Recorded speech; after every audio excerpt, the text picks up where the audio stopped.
Sektara stared at the assignment data floating before his elongated face and felt nothing but mild annoyance.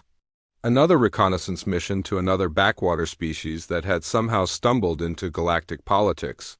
The Kethmori officer had done this type of work dozens of times before, watching primitive civilizations make their first clumsy attempts at interstellar warfare. It was always the same story with predictable endings. The humans had joined the Galactic Confederation only 3 cycles ago, barely enough time to understand basic hyperspace navigation, let alone the complex art of space combat. Now they found themselves facing the Vorthan Empire, a military machine that had conquered 17 star systems in the last decade alone. The outcome seemed so obvious that Sektara wondered why the Confederation bothered with formal observation at all. Commander Velkrim entered the briefing chamber with the familiar clicking of his crystalline exoskeleton against the metal floor. His 4 eyes focused on Sektara with the cold efficiency that made the Kethmori such excellent military analysts. There was no emotion in his voice when he spoke, just the clear transmission of necessary information. The humans have established colonies in the Kepler sector, Velkrim said, activating a holographic display that showed the disputed region.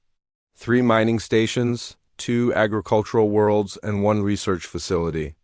The Vorthans have already begun probing attacks on the outer settlements. Sektara examined the tactical display with practiced detachment. The human positions were scattered across too much space with insufficient defensive coverage. Their patrol fleets were small and used outdated technology purchased from other Confederation members.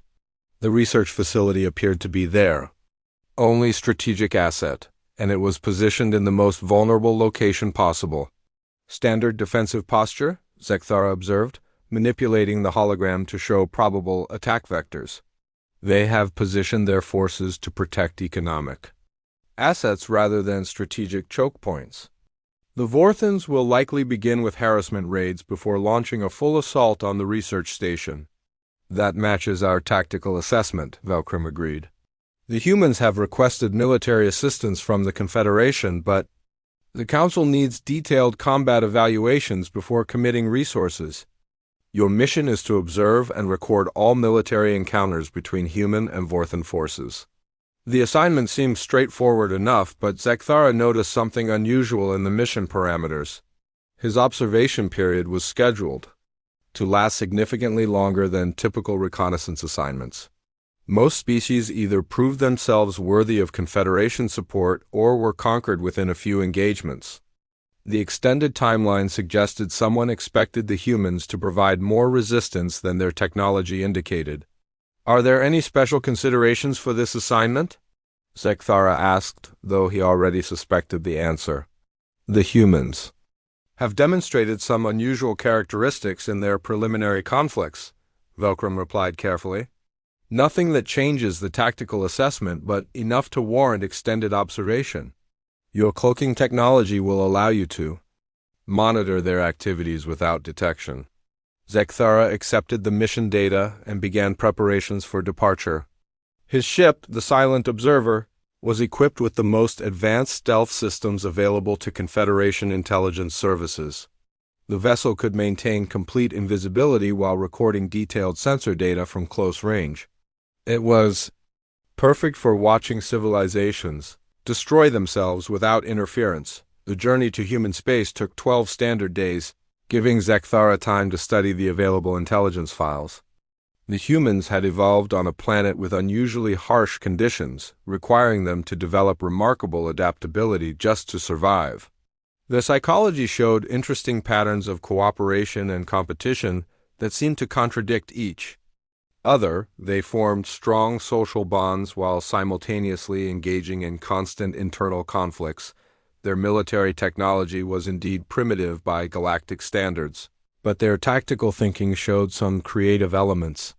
Human commanders seemed to favor mobility over firepower, often using smaller forces to achieve objectives that other species would approach with overwhelming strength.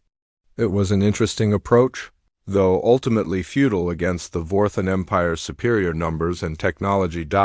As the Silent Observer entered the Kepler sector, Zekthara began detecting the first signs of conflict.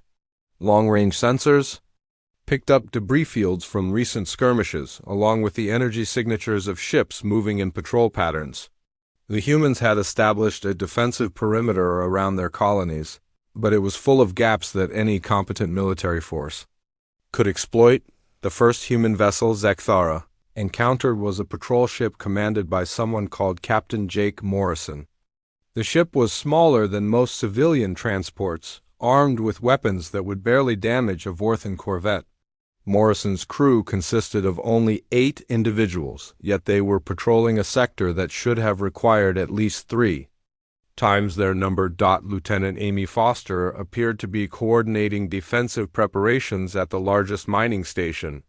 Her communications indicated that she was converting industrial equipment for military use, a common practice among desperate civilizations. The station's defenses consisted of mining lasers and improvised barriers that would provide little protection. Against a serious assault, everything Zekthara observed confirmed the initial assessment. The humans were brave but hopelessly outmatched. Their technology was inadequate, their numbers insufficient, and their positions poorly chosen. The Vorthans would make short work of them once they committed to a full offensive. The Kethmori observer settled into a monitoring position near the outer edge of the system and began recording data. Within a few days, the first major engagement would begin, and Zekthara would witness another young species learn the harsh realities of galactic warfare. It was just another assignment in a long career of watching civilizations fail. The attack came at dawn, Galactic Standard Time, just as Zekthara had predicted. 3 Vorthan assault ships dropped out of hyperspace near the mining station where Lieutenant Amy Foster was coordinating defenses. The Kethmori observer adjusted his sensors to record the coming massacre with clinical detachment. The Vorthan ships were sleek predators, each one capable of destroying the mining station with a single concentrated barrage. Their commanders followed standard doctrine, approaching in formation while charging their primary weapons. Zekthara had seen this exact scenario play out dozens of times before with other species. The humans would panic, attempt a desperate defense, and then surrender or die. Amy Foster's voice crackled across the communication channels as she coordinated the station's response. Her tone was calm and professional, showing no sign of the terror that should have paralyzed her in the face of overwhelming force. She was directing technicians to modify mining equipment while ordering workers to evacuate to predetermined shelter areas. The first surprise came when the mining station's industrial lasers suddenly pivoted toward the approaching Vorthan ships. These weren't weapons designed for combat, but tools meant to cut through asteroids and extract valuable minerals. Amy had somehow reconfigured their targeting systems and power output to function as defensive batteries. The Vorthan commander must have been confused by the energy readings because his ships hesitated for several seconds before resuming their attack approach. That hesitation proved costly when the first mining laser fired at maximum power, striking the lead assault ship's shields with unexpected force. The blast didn't penetrate the Vorthan defenses, but it was strong enough to cause visible shield fluctuations. Zekthara leaned forward in his observation chair, suddenly more interested in the proceedings. Industrial lasers shouldn't have been able to affect military-grade shielding at all.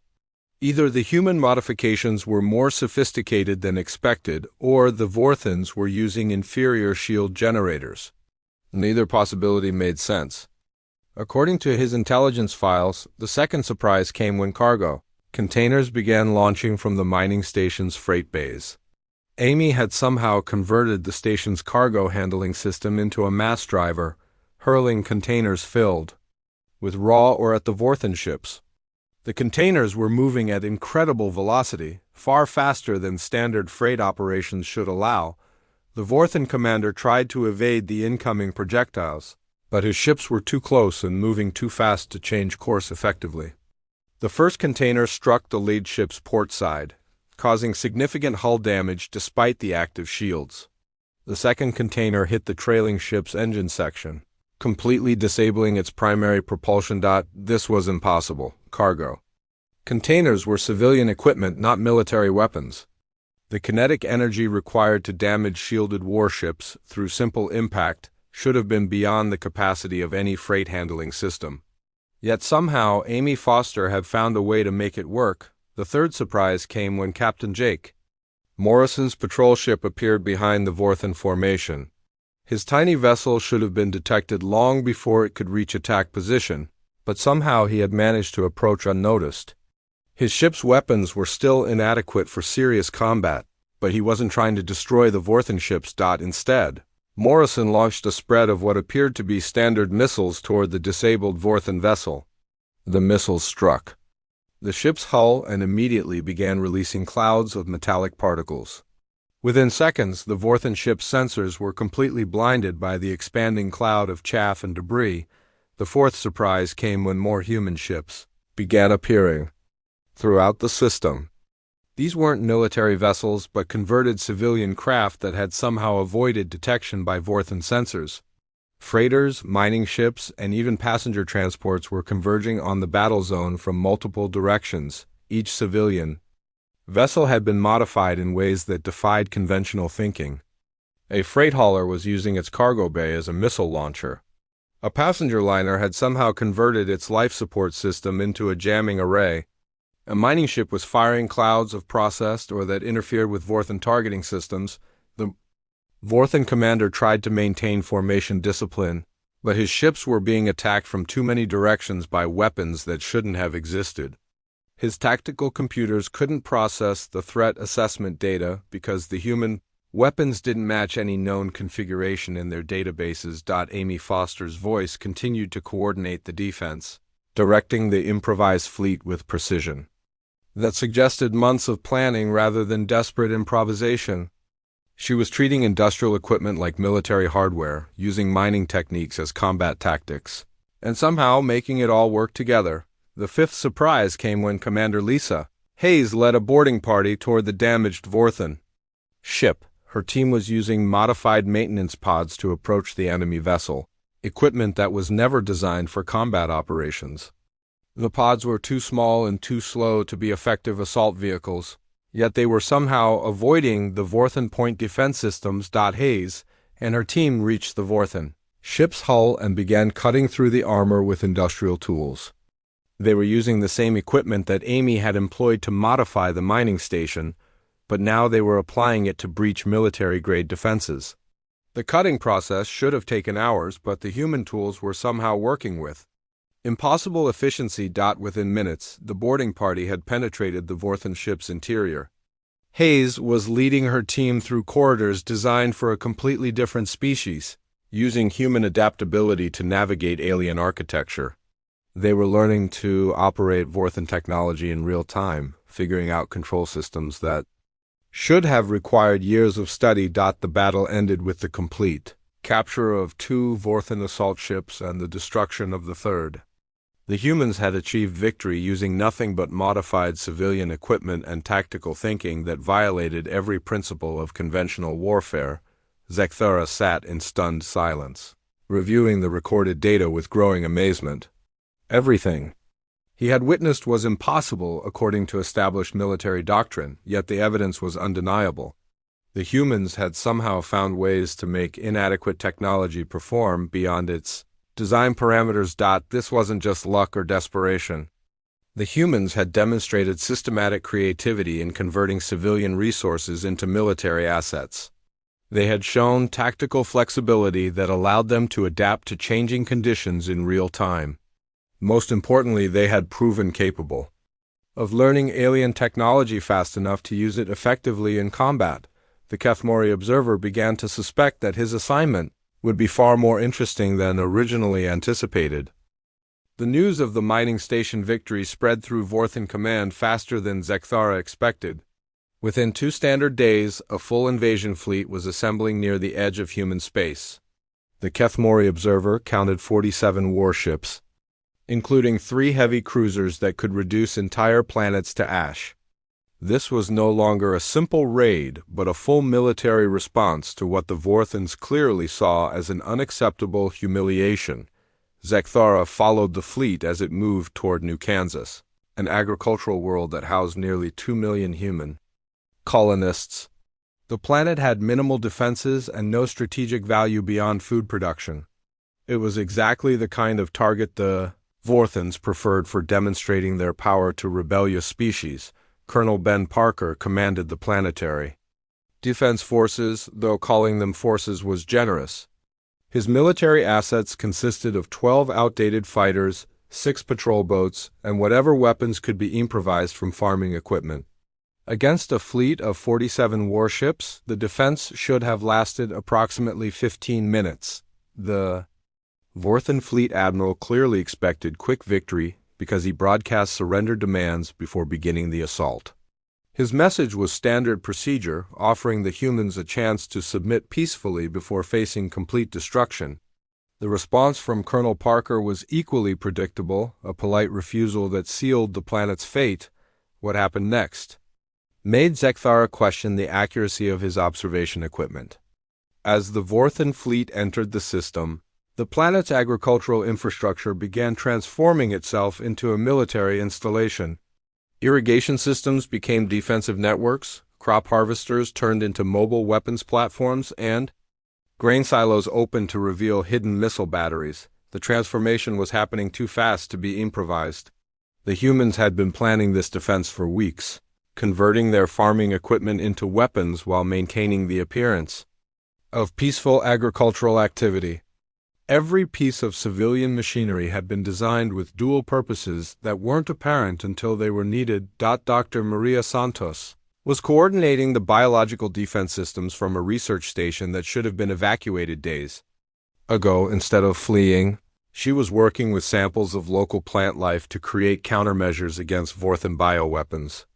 Her laboratory was using agricultural chemistry to develop military applications that shouldn't have been possible. The first Vorthan landing craft touched down in what appeared to be an undefended farming region. The soldiers expected to encounter terrified civilians and minimal resistance.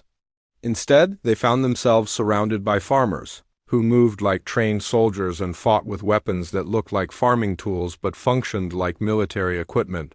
Sergeant Tim Rodriguez was leading one of these civilian units, men and women who had been growing crops just days earlier. His people were using modified tractors as assault vehicles, wielding harvesting blades as close combat weapons, and throwing fertilizer compounds that exploded like grenades. They were fighting with the desperate efficiency of people defending their homes. The Vorthan ground forces had superior armor and weapons, but they were facing an enemy that knew every field, every barn, and every irrigation ditch on the planet. The humans were using their intimate knowledge of the terrain to create ambush points and escape routes that didn't exist on any tactical map. Meanwhile, the orbital battle was developing into something that defied every principle of space combat. The human patrol boats were using the planet's gravity well to slingshot themselves at impossible velocities, turning their small size into an advantage by becoming nearly impossible to target. They were firing weapons that appeared to be modified mining charges, creating explosions that damaged Vorthan shields through sheer kinetic force. The grain silos were launching missiles that shouldn't have existed, projectiles that moved too fast and hit too hard to be civilian equipment. Colonel Parker had somehow convinced the agricultural corporations to help him convert food storage facilities into hidden weapons depots. The missiles were filled with locally produced chemicals that created exotic reactions when they struck. Vorthan hull plating. The most disturbing development was the way the humans were adapting to Vorthan tactics in real time. Every time the alien forces tried a new approach, the human defenders found a countermeasure within hours. They were learning from each encounter and sharing that knowledge across the entire defense network with impossible speed. Dr. Santos released clouds of genetically modified spores that specifically targeted Vorthan respiratory systems. Her bioweapons were created from common farming bacteria, modified to be harmless to humans but lethal to the alien invaders. She was using agricultural science to conduct biological warfare with materials that any farming world would have in abundance. The civilian population was proving to be as dangerous as the military forces. Farmers were using their knowledge of soil composition to create improvised explosives. Agricultural workers were modifying pesticide sprayers into chemical weapons. Even children were contributing by using their small size to plant explosives. In places where adult soldiers couldn't reach, Zekthara watched the battle develop with growing amazement. The humans weren't just fighting with superior tactics or better weapons. They were demonstrating a level of species-wide coordination that suggested every individual was willing to sacrifice everything for the common defense. This wasn't military discipline, but something far more dangerous. The Vorthan fleet. Admiral was clearly becoming frustrated with his force's lack of progress. He had expected to conquer the planet within hours, but his ground troops were bogged down in endless skirmishes with an enemy that refused to fight conventionally. His orbital bombardment was being disrupted by defensive systems that shouldn't have existed. Colonel Parker's voice could be heard on communication channels throughout the system, coordinating a defense that involved every human on the planet. He was treating farmers like soldiers, scientists like weapon specialists, and civilians like military assets. More importantly, all of these people were responding as if they had been trained for this their entire lives. The impossible was becoming routine. Humans were achieving victories that violated every law of military science, using weapons that shouldn't work and tactics that couldn't succeed. They were turning every disadvantage into an advantage and finding ways to win battles that should have been hopeless. As the third day of fighting began, Zekthara realized that something fundamental was changing in his understanding of warfare. The humans weren't just defending their planet. They were demonstrating that the rules of galactic conflict might not apply to them at all. The failure at New Kansas sent shockwaves through the Vorthan Empire that reached all the way to their core worlds. Zekthara intercepted military communications filled with confusion and growing anger. The Vorthans had lost over half their invasion fleet to a species they considered primitive, and their military leadership was demanding explanations that no one could provide. What came next surprised even Zekthara, who thought he was beginning to understand human unpredictability. Instead of celebrating their defensive victory and preparing for the next Vorthan assault, the humans launched their own offensive deep into enemy territory. Admiral Kate Sullivan was leading a fleet of 37 ships toward the Vorthan military stronghold at Kepler Station. The numbers were absurd. Sullivan's fleet was outnumbered by more than 50 to 1, facing defensive installations that had never been successfully attacked in over 2 centuries. The Vorthan fortress contained enough firepower to destroy entire star systems, protected by shield generators that could withstand sustained bombardment from multiple fleets. Zekthara followed the human fleet as it moved through hyperspace, expecting to witness the most spectacular military disaster in recorded galactic history. The humans were clearly suffering from victory syndrome, allowing their recent successes to cloud their judgment about what was actually possible in warfare. Admiral Sullivan's tactical briefings revealed a plan that made no sense according to CONVIANTIO military thinking. Instead of attempting to fight their way through the Vorthan defenses, the humans were planning to capture the station intact. They intended to turn the fortress against its own creators, using Vorthan technology to destroy other Vorthan installations. The approach to Kepler Station began with the humans doing something that should have been impossible. They split their already inadequate fleet into smaller groups, spreading their forces across multiple attack vectors. Each group contained only 4 or 5 ships, numbers that wouldn't have been sufficient to challenge a single Vorthan patrol vessel. Commander Alex Turner was leading the primary assault group directly toward the station's main docking bay. His ships were broadcasting fake surrender signals while hiding their true intentions behind electronic warfare systems that somehow fooled the Vorthan sensors. The aliens were so confident in their defensive superiority that they didn't suspect the approaching ships might be planning anything other than capitulation. The second group was commanded by Captain Nancy Robinson, whose ships were approaching from the station's blind side using a course that took them through an asteroid field. The Vorthans had never bothered to defend that approach because navigating through the asteroids required piloting skills that most species didn't possess. The humans were using their ships like fighter craft, weaving between space rocks with precision that defied their vessels' size and mass. Lieutenant Colonel Steve Harris was leading the third group on what appeared to be a suicide mission directly at the station's heaviest weapons batteries. His ships were too small and too few to survive contact with the fortress's main guns, but they weren't trying to destroy the weapons.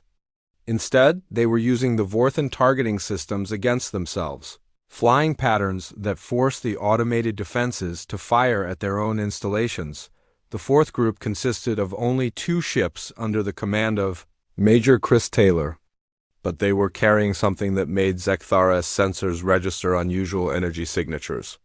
The humans had somehow acquired and modified Vorthan technology, creating weapons that the fortress's defensive systems wouldn't recognize as threats. Until it was too late, the assault began with Turner's group docking at the station as if they were actually surrendering. The Vorthans were so surprised by this apparent capitulation that they allowed the human ships to attach to their docking ports without resistance. Only when armed humans began pouring out of the vessels did the aliens realize they had been deceived. The humans weren't trying to capture the station through conventional assault. They were infiltrating it like a virus, using their smaller numbers and superior mobility to spread throughout the facility faster than the Vorthans could respond. Turner's people were capturing key systems and turning them against the station's own defenses. Robinson's group struck the asteroid-side docking bays at the same moment, but they weren't bringing soldiers. Instead, they were deploying teams of technicians who immediately began interfacing with Vorthan computer systems. The humans were attempting to hack alien technology in real time, learning to operate systems that should have required years of study. Harris's ships were drawing fire from the station's main batteries while broadcasting detailed sensor data about the weapons, locations, and capabilities. The humans were using themselves as bait to gather intelligence, accepting casualties to learn how the Vorthan defenses operated. Every ship that was destroyed provided data that made the next attack more effective. Taylor's modified weapons struck the station's shield generators with energy signatures that bypassed the defensive systems entirely. The humans had somehow reverse-engineered Vorthan technology and improved it, creating weapons that were more effective against Vorthan defenses than the originals. Within 6 hours, the humans had captured the most heavily defended military installation in Vorthan space. They had accomplished this impossible feat not through superior firepower or numbers, but through tactical thinking that transformed every disadvantage into an advantage.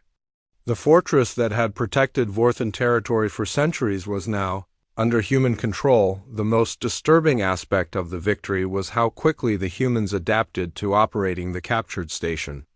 Within hours, they were using Vorthan weapons more effectively than the Vorthans themselves.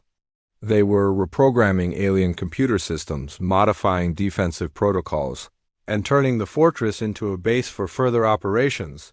Zekthara watched Admiral Sullivan coordinate the occupation of Kepler Station with growing amazement. The humans weren't just using captured equipment, they were improving it. Their modifications were making Vorthan technology more efficient, more powerful, and more adaptable than the original designs. The strategic implications were staggering. The humans had demonstrated that they could not only defeat superior forces, but could also assimilate and enhance alien technology faster than anyone thought possible. They were proving that the rules of galactic warfare didn't apply to them because they were constantly creating new rules. The Kathmori observer realized that his species' analytical approach to conflict was becoming obsolete. The humans weren't following predictable patterns or logical strategies.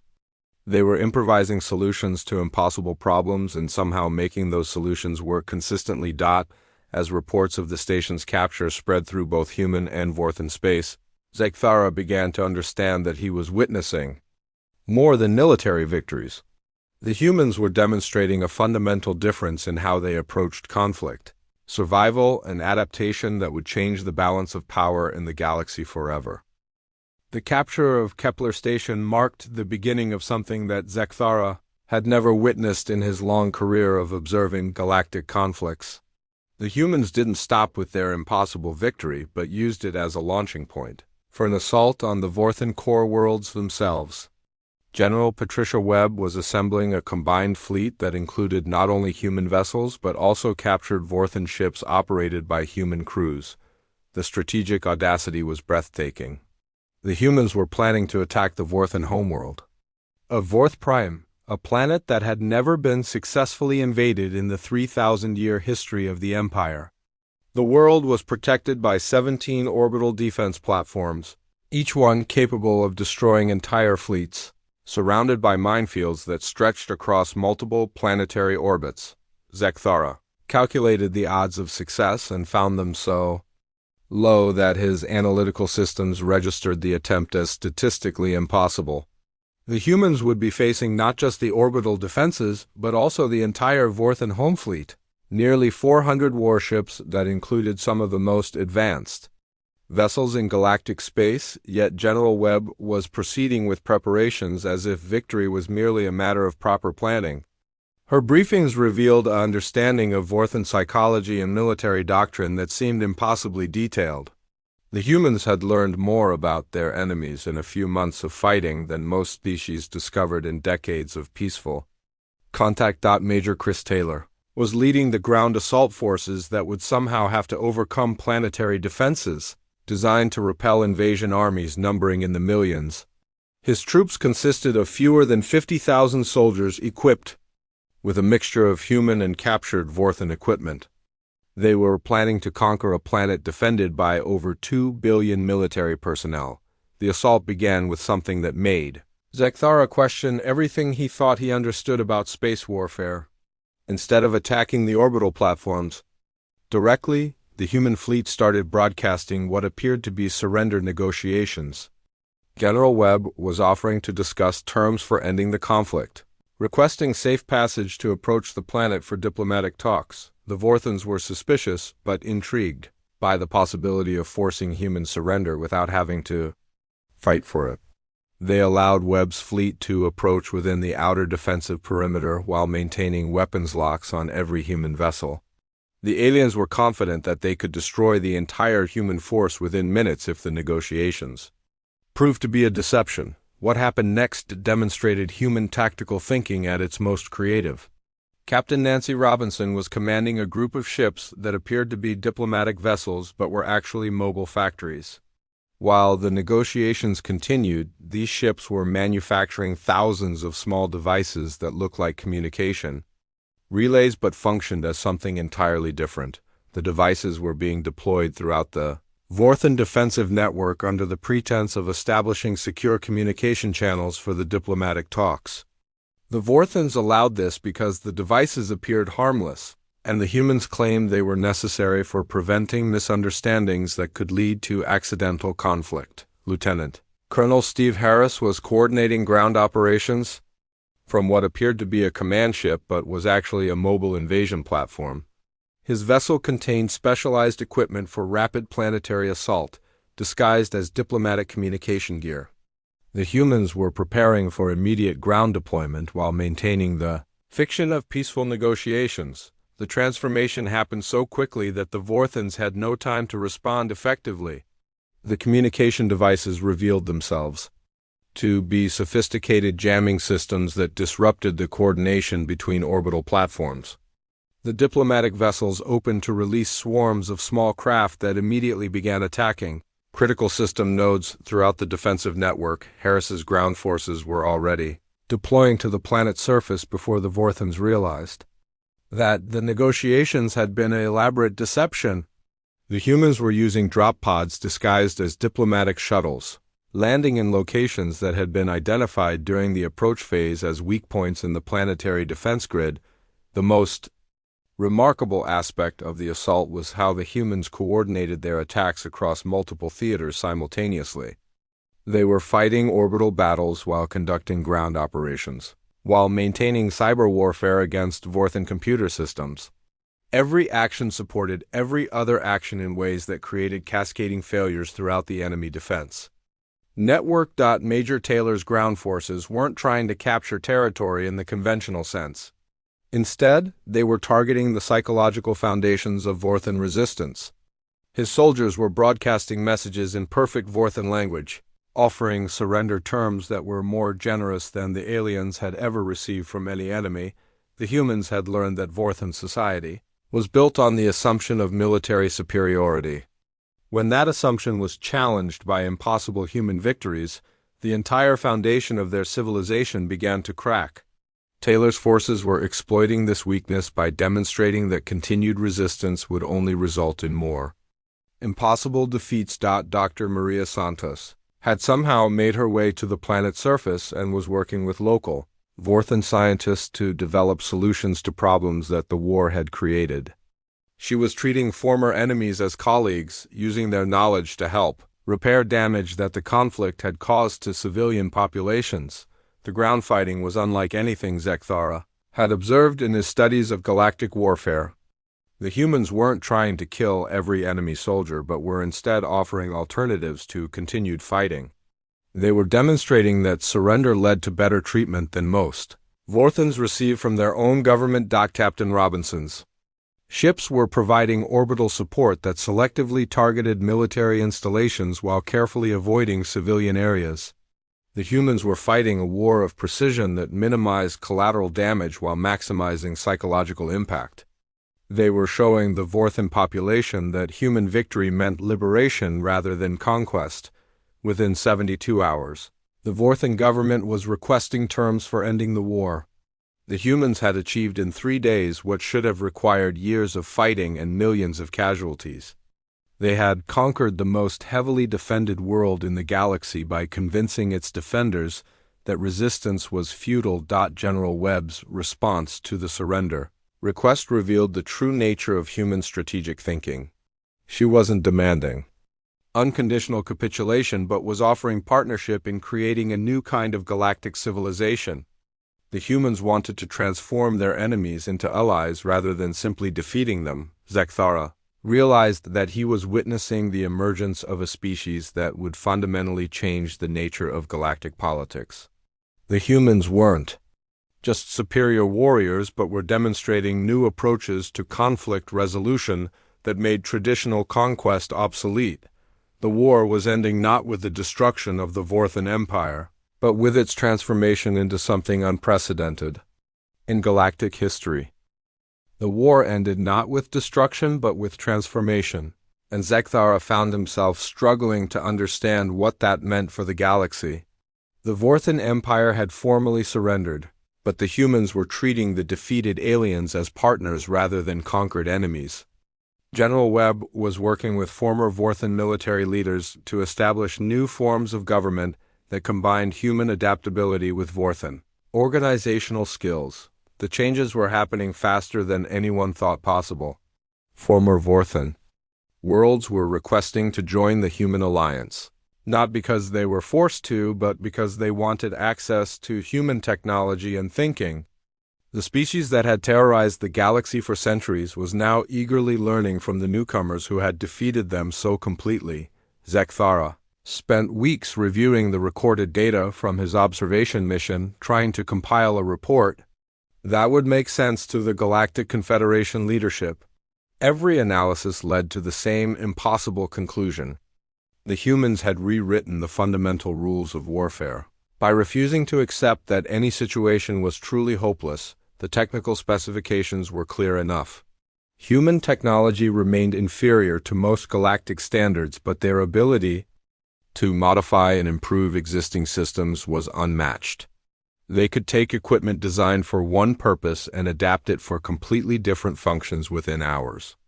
More importantly, they could teach these skills to other species with remarkable efficiency. Captain Jake Morrison was now commanding a mixed fleet of human and former Vorthan vessels, with crews that included members of both species working together, as if they had been allies for years.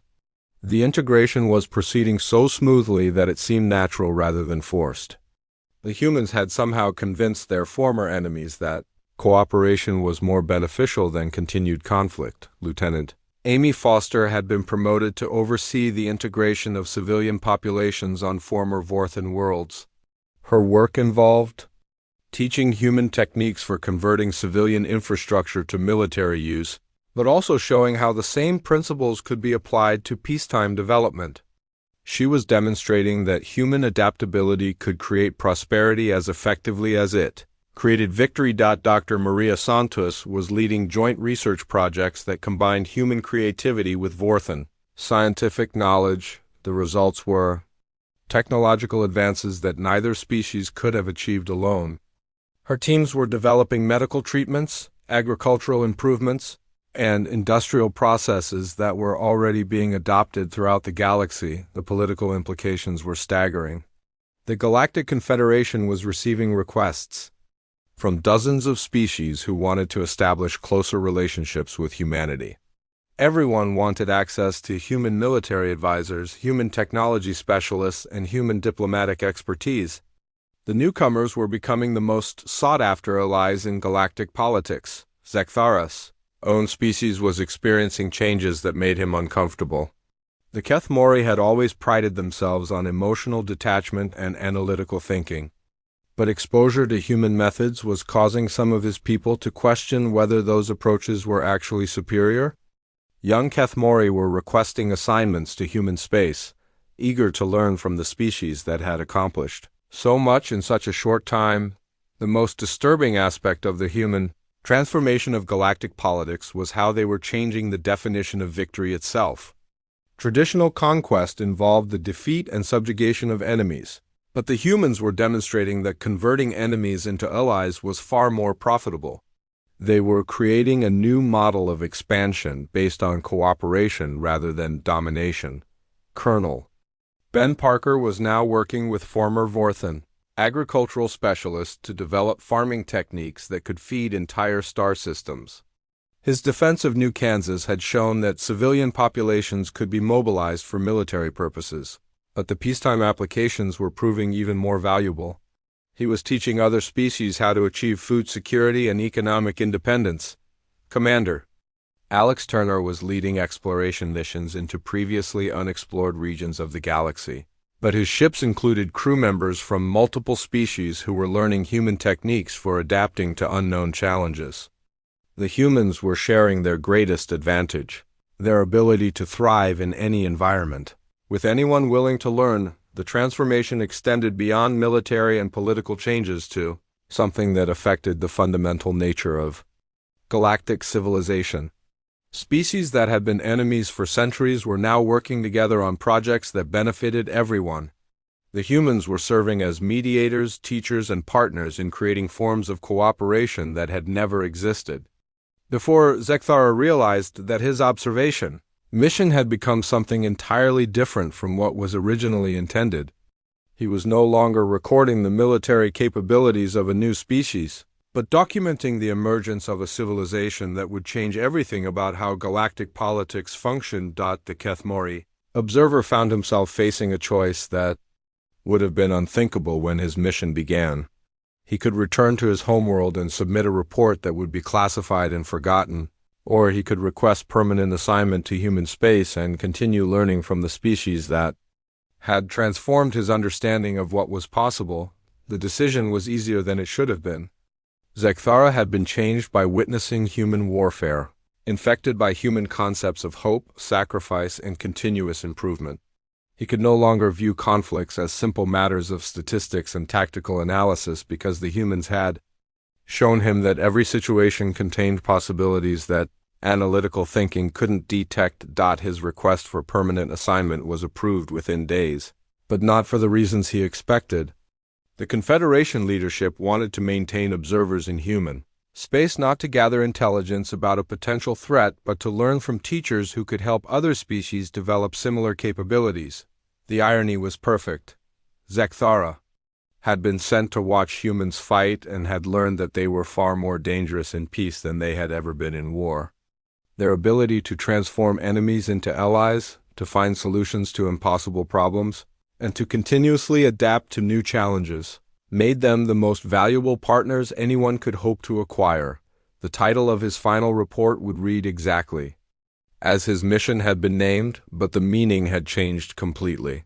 He regretted going not because the assignment had been difficult or dangerous, but because witnessing human potential had made it impossible for him to return to his old way of thinking about the universe. The humans had won more than a war. They had demonstrated that victory could mean transformation rather than destruction, that strength could be measured by the ability to create rather than the capacity to destroy, and that the greatest conquest was convincing others to willingly become better versions of themselves. Zekthara would spend the rest of his career learning from the species that had taught the galaxy what it meant to truly win.